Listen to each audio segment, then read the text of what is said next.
Hello everyone, आज हम इस वीडियो में डिस्कस करने वाले हैं 20 जनवरी के करंट अफेयर्स क्विज। चैनल पर आप लोग नए हैं तो चैनल को सब्सक्राइब कर लें, वीडियो अच्छी लगे तो वीडियो को लाइक कर दें। यहाँ पे जो हम क्वेश्चन सॉल्व करते हैं, पहले आप लोग वीडियो पॉज करके खुद सॉल्व किया करें, उसके बाद फिर आंसर देखा करें। सो यहाँ पे इसी तरीके से आपकी अच्छी प्रैक्टिस होगी। सो यहाँ पे फर्स्ट क्वेश्चन है हमारा, consider the following statements regarding olive ridley turtles. So olive ridley turtle से रिलेटेड यहाँ पे स्टेटमेंट्स है, हमने यहाँ पे करेक्ट स्टेटमेंट बतानी है। सो स्टेटमेंट 1 है, olive ridley turtles are named after their olive coloured shell. So यहाँ पे स्टेटमेंट 1 हमारी बिल्कुल करेक्ट है। जो ये ऑलिव रिडली टर्टल्स है, बेसिकली इनका ऑलिव रिडली टर्टल्स नाम इनकी कलर की वजह से पड़ा है। ऑलिव कलर्ड शेल होता है इसका टर्टल का, that's why olive ridley turtles बोला जाता है इन्हें। सेकेंड स्टेटमेंट है, they are solitary creatures and do not exhibit any group nesting behaviour. So यहाँ पे सेकेंड स्टेटमेंट जो होगी हमारी इनकरेक्ट हो जाएगी, बिकॉज ये जो ऑलिव रिडली टर्टल्स है ये नेस्टिंग के लिए ही फेमस हैं। They are famous for mass nesting events, जिसे एरीबेडास बोला जाता है। क्या कहा जाता है, जो ये मास नेस्टिंग जो होती है ऑलिव रिडली टर्टल की, इसको क्या बोला जाता है, इसको कहा जाता है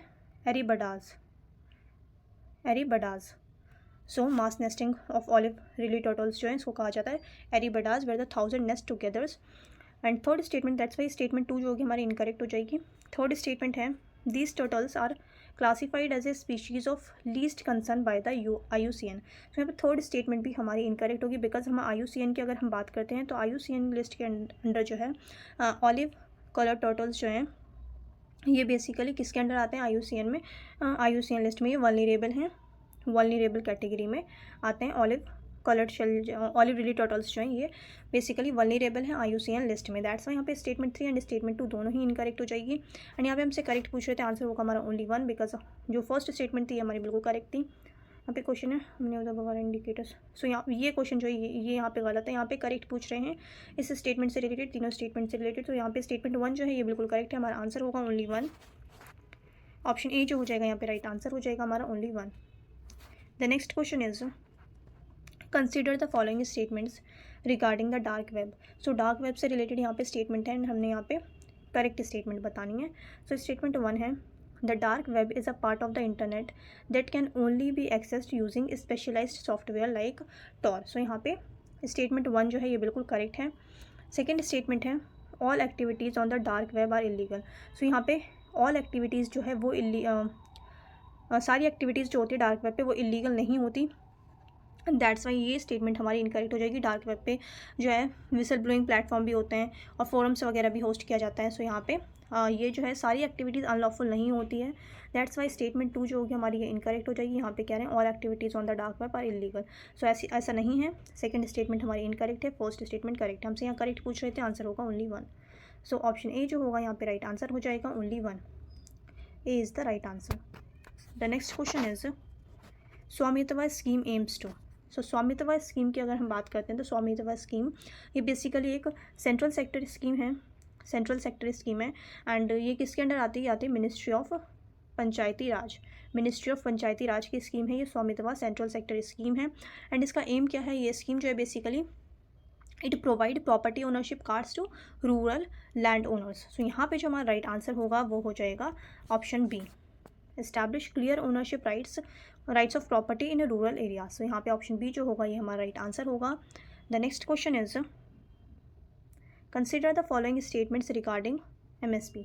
सो मिनिमम सपोर्ट प्राइस से रिलेटेड यहाँ पे स्टेटमेंट है, MSP से रिलेटेड स्टेटमेंट है और यहाँ पे हमने करेक्ट स्टेटमेंट बतानी है।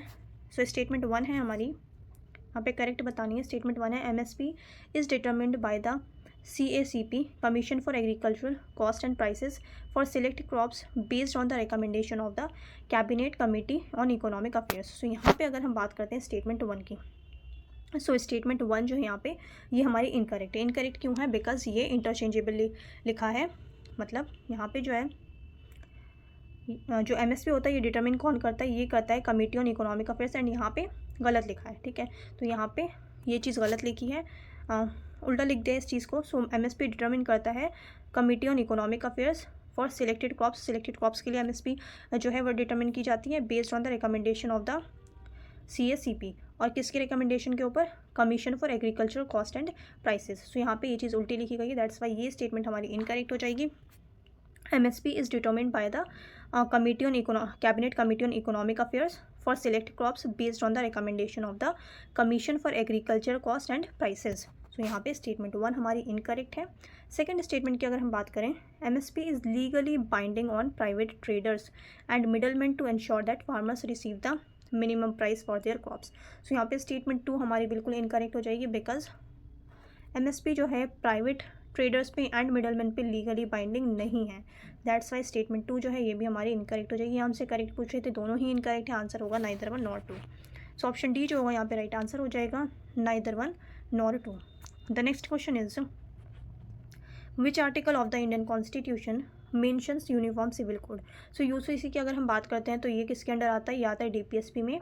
DPSP directive principle of state policy. And DPSP जो है, DPSP आता है हमारे पार्ट 4 में. पार्ट 4 जो इंडियन कॉन्स्टिट्यूशन का पार्ट 4 में आता है DPSP.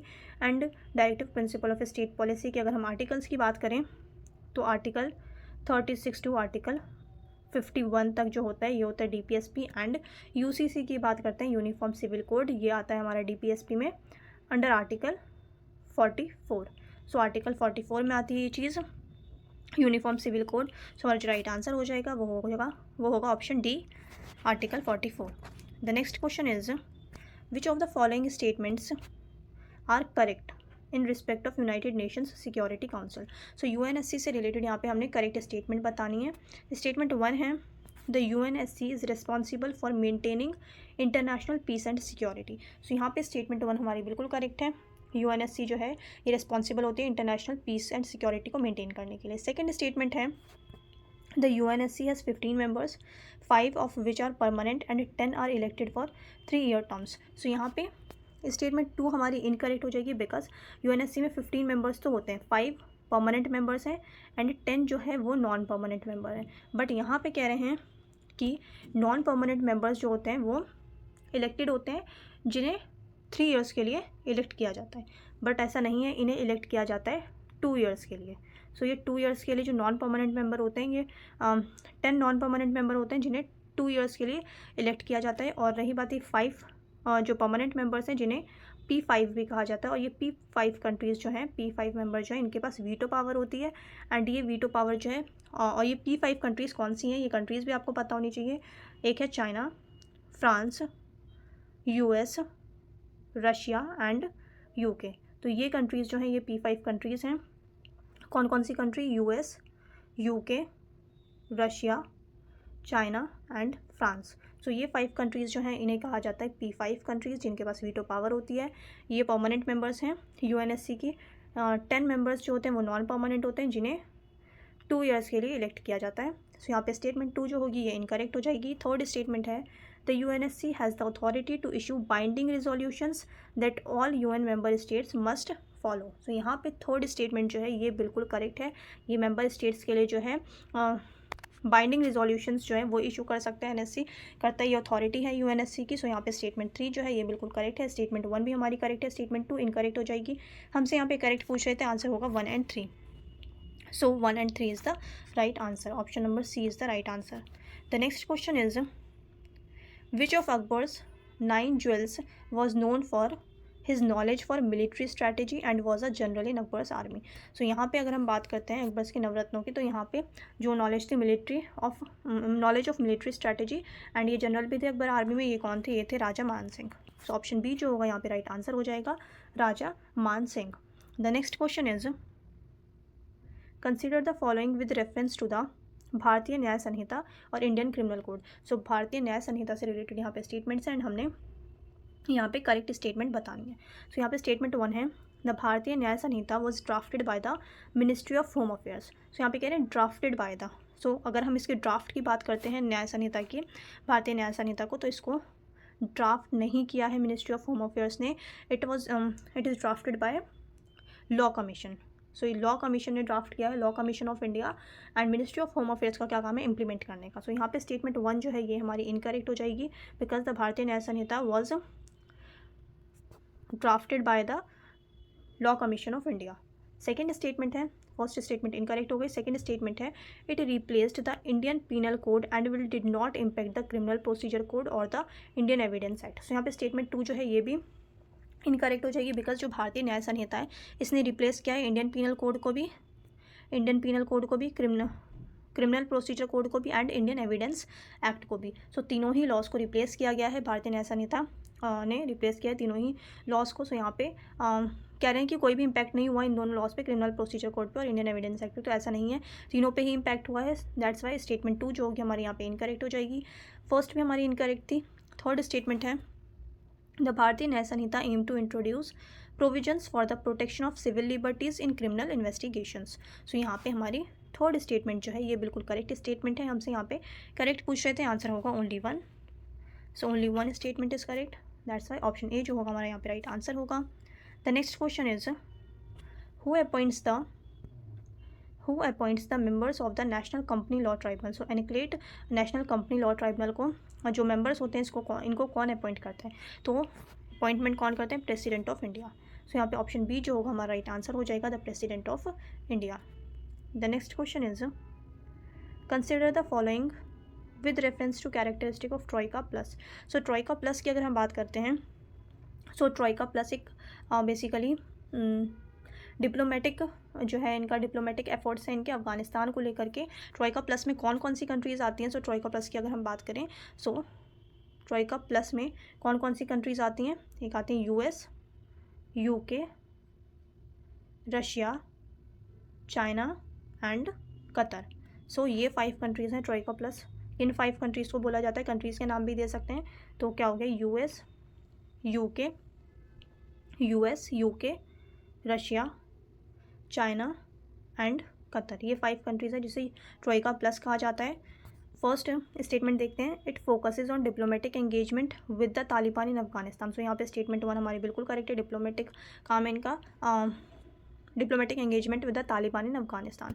सो यहाँ पे सेकंड स्टेटमेंट है, फर्स्ट स्टेटमेंट बिल्कुल करेक्ट है, सेकंड स्टेटमेंट है it includes both regional and global power. So ये भी स्टेटमेंट बिल्कुल करेक्ट है। अभी हमने देखा रीजनल पावर्स में से कौन कौन सी थी, एक तो रशिया रीजनल पावर थी, एक चाइना एंड एक कतर।